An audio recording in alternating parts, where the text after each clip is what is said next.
Nice little rattler here. Pissed. He's a little pissed.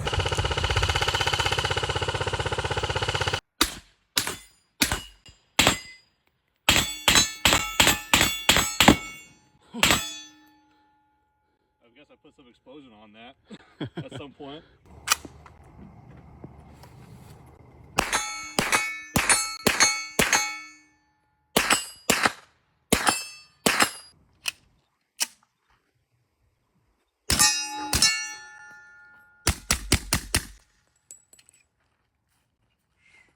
Hey, what's going on, guys? Brandon here with Texas Plinking, and in this video, I'm going to have a very basic surface level look at night vision and specifically shooting with night vision. And I do mean that when I say basic and surface level, because with anything night vision or gun related or really any topic, YouTube can unfortunately be a place of making videos to showcase more so what you know rather than just a genuine tutorial to get people into the subject. And the same could be true about just shooting in general. I like to think when I make a video on any subject that I am trying to be the gateway drug into it, kind of lower the barrier of entry or that you might think it is, but just the unknowing of it. So when I say this is going to be surface level and basic, it has to be, because I don't even know it to the full extent that other people may.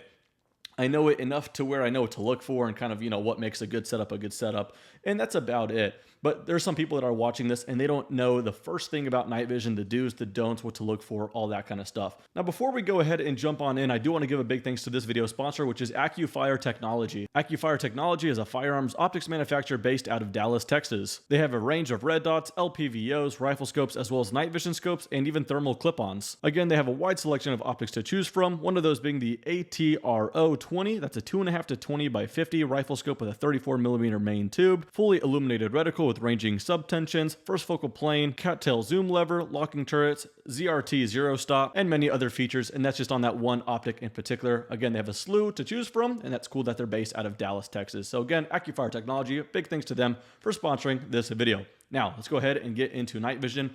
Let's start off with kind of how I got into it. Night vision shooting is something that I've been wanting to get into for a long time, and the main barrier of entry was not knowing what to do and what to purchase, and the other one, kind of just as high, was the price. Well, a good friend of mine and a former neighbor and a current still bad influence, my buddy Dylan, he had a really sweet setup. I think there's some very cringy selfie out there of me wearing night vision for the first time, and I couldn't stop grinning when I put his setup on. And it was the set of dual tubes. We'll get into the meaning of that too, but it was Gen 3 white phosphor, really sweet night vision, and I couldn't unsee what I saw. I asked how much he had into his setup, and from there I started planning on trying to get a cool setup of my own, which eventually I did right around, I think, 8 or 9 months ago. And honestly, it's criminal that I have the setup and I really haven't made a whole lot of content with it. So that's going to change, but kind of just, going to the start of it here. So he had a great setup, and finally, like I said, just a matter of a few months ago, I finally did my own here. So we'll explain what this is, but the thing is, I had this awesome setup, and I had a buddy with another awesome setup, so we went ahead and started shooting under night vision. And it became kind of a pain in the butt to try to record the experience because it was just an experience shared between us two. Shooting under night vision is just a really cool world. I would imagine it's like that other world feeling of going scuba diving or whatever. You're kind of isolated. It's different dimensional, kind of cool. And then you just try to explain it to other people, and it's hard to. We would take our helmets off and try to film through our phones, and it looked pretty bad, but it kind of got the job done. Up until a couple months ago, I finally just went ahead and bought an independent night vision piece just for the sake of filming, and that is a PVS 14. We'll get into what the whole PVSs are and all that kind of stuff. But I bought a PVS 14 with a phone adapter purely to record videos. Kind of going out of order, but years ago I purchased a PVS 30, which is a night vision clip-on device that I'll explain more about as well. So night vision is something that I've been slowly getting into, but over the last year it really ramped up. And as I got into it, I realized that most people's barrier of entry, other than the price, of course, is just that not knowing. And so that's what I'm going to try to tackle here with the basics of night vision. Let's just start off with what is night vision. And we start with that by comparing it to thermal. A lot of people kind of get those confused or kind of just interchange those words, night vision and thermal. In layman terms, of course, because I myself am still a layman in all of this, let's talk about it. Night vision is pretty much, in short, the amplification of ambient light, and it also showcases IR light or infrared light. So in short, any light that's already out there, it amplifies it. What is very dark turns bright. What's bright is going to be too bright. So that's night vision. We'll get more into it. whereas thermal is the contrast of temperatures. You could say the amplification of temperatures, but that's not totally true because you could configure your thermal to showcase white for hot or black for hot. You could make it colored if you want. So it's mostly the contrast. That being said, let's say you're looking through some thermal, and thermal, good thermal anyway, can distinguish pretty well depending on the day or the night and just the season and all that, the temperature, of course. It could usually distinguish the different temperatures between a leaf and the bark of a tree to where you could actually get pretty good details even just looking at a tree. Not always the case. If it's a hot day and the sun just went down and now everything's just hot, everything's just going to be hot. So there's no contrast. It's just going to look kind of like one color through the tree line. So you're not going to get a whole lot of detail there. Whereas night vision, again, takes whatever light's there and amplifies it. So under good night vision, you'll be able to see pretty good detail amongst like a tree line. Let's say, for example, you're trying to look through glass in a vehicle. Let's say you're driving. If you have thermal, the first bit of temperature is that windshield. So you're not going to see anything past that windshield. It's going to be one solid piece. That's one solid temperature. And so under thermal, it's going to be one solid color. Whereas under night vision, it's going to see right through that because there is no light on that windshield since it's see-through, and you'll be able to see through that windshield. On the other hand, let's say you have fog or smoke or something like that. The night vision is just going to amplify that smoke cloud, whereas thermal can look through that because that heat signature inside that fog or smoke is more strong than that surface of the fog, if that makes sense. So different ways to use thermal and night. Thermal you can use day and night. Night vision, I'd highly recommend you only use that at night, given the name. So that's a quick look between the difference of thermal and night vision. That being said, we're mostly going to be focusing on night vision. By mostly, I mean totally. So let's go ahead and jump more into the night vision. So I mentioned how you need some ambient light. That just being any light around you can be amplified quite a bit. So we'll get into that. But first, let's draw a picture. Let's say some rich guy out there just dropped $15,000 on a night vision setup, or even more, $40,000 for some panoramic quad tubes. Or maybe it's not some rich guy. Maybe it's a blue-collared worker that just saved up after a couple years and he wants to splurge into night vision. They get their setup. It's daytime, but they're impatient. They're ready to go. So they go to the deepest, darkest room of their house in some kind of closet, and they power their setup on, and to their underwhelmment, it looks awful. It's just grainy. You could barely make anything out. And with that said, they didn't understand how night vision totally works. If you go to a truly dark, dark room, there is no light to be amplified by. 0 times 0 is 0. So you need a little bit of help, and that ambient light could be pretty small as it turns out. For example, if it is the night and there's a full moon out, under night vision, that full moon is going to act as the sun. It is going to brighten everything up. So that's best time to use some night vision is under a full moon and a clear sky. Now, if it's a new moon, for example, or the moon's just on the other side of the world, but it's still a clear night, you should be able to get plenty of ambient light just from the stars alone. The stars will act as a very, very great source of light and amplify everything quite nice. Worst case scenario, it's a new moon and it's an overcast night. You still may have plenty of ambient light just from the light pollution of the cities and that light pollution bouncing off of the sky from a nearing city. And when I say nearing, it could be actually pretty far. It's that sensitive. However, if you're really out in the boonies, it's overcast, all of that kind of stuff, night vision is going to be pretty tough, but of course you could work past that by having some IR light or infrared light. Infrared light under night vision acts like a flashlight. It is plenty bright, but to you and me, we can't see any of that unless we look directly into the light and we see a little glare of red.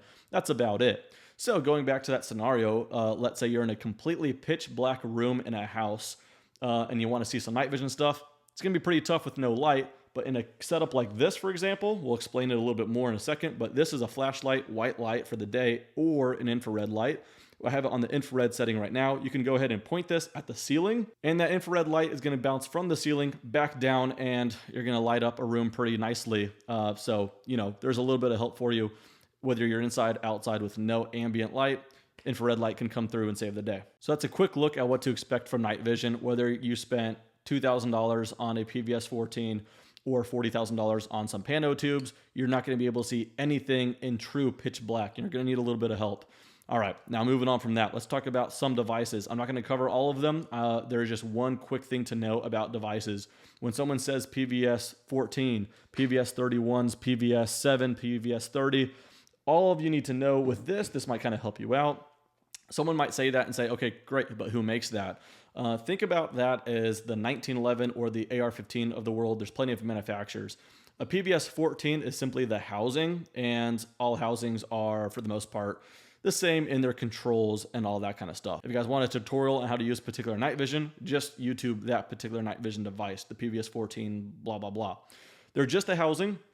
And so that being said, PVS 14s, for example, can have a wide range of pricing because the money really is in the tube or the amplifier tube on the inside. That's where the quality really matters. And for that, there's different manufacturers. With that being said too, there are different generations of night vision without going too far into that because I don't really know how to go far into that. I just know the most common nowadays is there's still quite a bit of Gen 2s out there, but a lot of it today is Gen 3 night vision. Next thing to distinguish is whether it's green phosphor or white phosphor. When you think of night vision, a lot of people just assume it's going to be that green, grainy kind of night vision. Well, that's still around, certainly. Green night vision is pretty cool. In fact, my PVS 30 still is green phosphor. But the newest goodness is white phosphor. It almost comes off like this grayish blue hue to it. And it's just a little easier on the eyes. There's some science to it, I'm sure. I won't hit you guys with that. I just know I like it a little bit better. It just looks cleaner. Yeah, it's just easier on my eyes anyway, and I just prefer it. So that's something to know as well. We'll touch on this real briefly too. So again, all the money is really on the intensifier tube itself and the manufacturer, and of course the quality on it. You can kind of tell the quality from the FOM, F-O-M, that stands for figure of merit. Again, from a layman to possibly a layman, just think about that as the quality. It's a number. I'm embarrassed to say my PVS 30 is pretty freaking awful. I didn't know that when I bought it. It's kind of just a no cherry picking lottery system.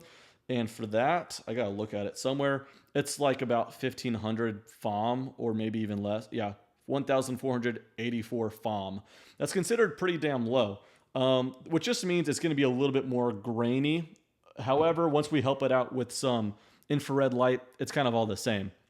Whereas this here is a PVS 14 with an L3 Harris tube, and these are guaranteed to be right around or more than 2,400 FOM. And the L3 Harris PVS 31, same thing. I think they're guaranteed 23 something something plus. Okay, so again, FOM, figure of merit. If you're buying night vision and you have the option to cherry pick, just pick the highest FOM. That just means the image can be better quality. It's going to need less IR help to get this really clean image. Once it's under IR light, it's about the same. So not a deal breaker, but you could save money getting a lower FOM, certainly. Another thing that can kind of distinguish the price points as well as quality are blemishes. Blemishes are going to be common. The less you spend, you may expect some more blemishes, but I spent good coin on the L3 Harris tube here on the PVS 14, L3 Harris on my 31As, and then this is a Knights Armament PVS 30.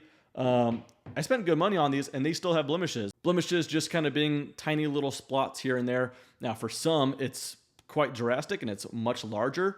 You may think that's going to bug the hell out of you, but it may not. Depends on how bad the blemish is, of course. This great tube that's pretty new, I've only had this for a couple months, and it came with a couple tiny speckles and blemishes, which I could really only notice when I look at a blank wall. If you're looking at a tree line, forest, and you're just out and about, it all blends in with the landscape anyway, so where you really don't notice it on minor blemishes anyway. But just thought I'd mention that in case you guys go out and spend between $8,000 and $15,000 on some night vision, you come home and there's just spots on it. It's pretty normal. Now, segueing from talking about blemishes, let's talk about some of the don'ts. It's night vision. You may have assumed you don't want to look at anything too bright, and you'd be right for that. If you look at anything too bright, like a hot spot for too long and kind of keep pretty still, you can cause a new blemish. There are ways to remedy that as far as getting rid of blemishes, and that would be to black box it. That is pretty much putting a brand new battery in, like a AA in this case, putting it in the darkest box possible, like a Pelican case, and keeping it on until the battery dies and it gets used to not having any light. You could kind of reset it in a way, but don't even bring it to that point. Don't look at anything excessively bright. However, don't have anxiety from it either. I'm not telling you what to do with your own expensive items here, but if you totally forgot, if you have your night vision on, you pull out your phone and it looks really bright, that in itself won't be the end of the world. But if you could avoid bright objects, then you're good for it. So, plus a lot of them have something called auto gating to where it will protect itself from bright objects. Some do, some don't have it. Just assume they don't. Don't look at anything too bright excessively long. That's night vision for you. As far as shooting with night vision, let's go ahead and get into that a little bit. Let's talk about helmets. Again, there's better videos out there talking about helmet setups, and I'm still new to this subject, so I'd rather not sound like I don't know what I'm talking about, but I'll go as far as I know. How about that? As far as helmets, it splits between two roads. There is bump helmets and ballistic helmets. Bump, it's like a tactical bicycle helmet, okay? Protects against bumping, but a bullet's gonna go right through this thing. Ballistic, I think you could imagine what that does. All right, so that being said, this is a hard-headed Vets bump helmet, and it looked kind of incomplete because it is incomplete. I just got this the other day, and I'm still setting it up. So like I said, I got a PVS 14 strictly to film through, but then the wheels kind of got spinning, and I kind of wanted to have a basic night vision helmet just to go shooting with a friend if I'm not filming. So this is going to be set up for a monocular or a PVS 14 single tube, good enough for a friend to have a good time out there with me. But I'll go ahead and spoil myself with this. This is another bump helmet. This is from Team Windy. This helmet's going to be set up more so kind of streamlined, kind of a backup, or like I said, a buddies thing. So it's going to be more economic. This right here, the way that the PVS 31s mount up is through a Wilcox mount. Very expensive for a piece of metal, but hey, it does the job really well. And this is like one of those surplus Rhino mounts that are like $80 to mount up. And it comes with the, or the PVS 14 came with the J-arm to make that work. Again, won't go too far into it. There are better specific videos talking about how to mount your specific night vision to your specific helmet. So I just won't go too far into it. But that being said, got this one set up here with the 31As, and that makes this helmet pretty front heavy. The 31As are actually very lightweight for what they are. All the counterweight I really needed is this extra battery pack, and it actually balances out pretty nicely. But that is one thing that you're going to want to do if you put it on a helmet. As soon as you put your night vision there, it's going to want to lean forward. So go ahead and add some counterweight, whether it's this battery pack or in this case, some lead weights. Now let's talk about some accessories. In a basic setup like this, I don't have any hearing protection at the moment. I'll probably go ahead and add it later. That works plenty fine. You could just put some foam ear protection in and call it good. Whereas this has got the pellet tors from 3M. So that's pretty nice. Wherever the helmet goes, the hearing protection's with it as well. All right, last thing I'll talk about is more so on-gun type of night vision accessories. And so this is an airsoft gun with some not-so-airsoft accessories. I think it's pretty cool just because you could put some tracers. This is a little tracer unit, some glow-in-the-dark BBs, and under night vision, this thing is so much fun. So you can shoot some friends with it, and nobody is getting hurt too bad. Let's talk about some of the stuff that you throw on your gun. Let's start with this guy here. This is a Steiner D-ball. There's also EOTech PEC boxes, plenty of things similar. It is just a box that can do a few things. This has got a visible green laser for the day with different brightness settings. It also has an infrared laser. And the cool thing is they get zeroed under the same notch, so you don't have to zero one or the other. They're slaved together. And then this big window here is an infrared light. All the different settings here to where you could do laser only, laser and light, day, infrared, all kinds of stuff. And so we'll kind of go full circle on that in just a second. But again, cool piece to have on a gun setup for the night. Now we'll go ahead and get on here. This is an EOTech EXPS3-0. And this has this button on the top here with NV or night vision. What that does is give you some reticle options specifically to look through night vision. So let's say I had my night vision on, or in fact, just because it's here, let's go ahead and paint the picture a little bit more clearly. I'm not going to turn them on, obviously, because it is pretty bright. But if I were to try to look through this, I can, now that this is on a bit of a riser. And the EOTech itself is already fairly high, but I got this Unity riser to make sure I can look at it passively. So with that being said, the night vision reticles are very, very dim or possibly even infrared. So some optics can differ in that sense. Sometimes the night vision reticles are just so dim you can barely make out with your naked eye, but you can see it perfectly through night vision. And some reticles are infrared reticles. So under night vision is when you can go ahead and see that. And so see how low the gun is relative to where I would normally be shooting it on my shoulder blade. And so that way I can see through that natively. Another way is because you don't want the gun recoiling into your night vision. In a 5.56 AR, you should be okay. But in any other case, let's go ahead and just get rid of the night vision. What we could do is attach an infrared laser, like a D-ball, for instance, like this. The laser I couldn't see with my naked eye because, again, it's an infrared laser, the one I decided to use in this case. And I could go ahead and aim the gun from down here. When I'm wearing my night vision, I can see where that laser is once I zeroed it. And you can shoot with the gun well below where you would normally be aiming it at. So a couple ways to shoot under night vision. All right, so far this is becoming a longer video than I anticipated. Hopefully you guys are still engaged, but let's go ahead and polish it off with the subject of long range shooting under night vision. And this in itself should be its own video, not for a tutorial, but just for showcasing how cool it is. So let's talk about clip-ons. This is a Knights Armament PVS 30. And what this is a quick attachment point right here for a rail. And this can turn your day optic into a night optic. So what you need for that though is a rail way up front, whether it's a monolithic rail ideally, or just an accessory rail that is specifically made for a night clip-on. Yeah, very, very cool. You can turn the day into the night with your day optic and a night clip-on. So pretty cool. Just a quick thing I thought I'd mention there. Maybe we'll just glaze over that like I just did, because that might make for a pretty cool video next month. If you guys are interested in that, let me know, and we'll have some fun shooting some long range in the night. Not only because that's cool, but like I said, we're starting to get into the season where it's just really hot outside, so might just kind of pivot and start doing some night videos more often than not. But we'll see. If that's of interest to you guys, let me know. Guys, I realize this was pretty basic, but then again, I'm probably going to throw basic in the title of this video. If you guys have any more questions in specific detail for something I covered here or didn't cover, let me know. Maybe some heroes will sound off in the comment section and help me out. That's a quick look, and I thought it was well timed because I'm pretty sure I'm going to start enrolling some more night vision stuff, both on the Instagram for reels or stories or whatever, or YouTube shorts, or just full-on long YouTube videos totally shot under night vision. So I thought I'd cover it here, scratch the itch, be the gateway drug. That being said, if you guys like the subject, let me know, and it's only going to encourage me to do some more night vision videos. But guys, that does it for this video. Thanks so much for watching. See you guys next time.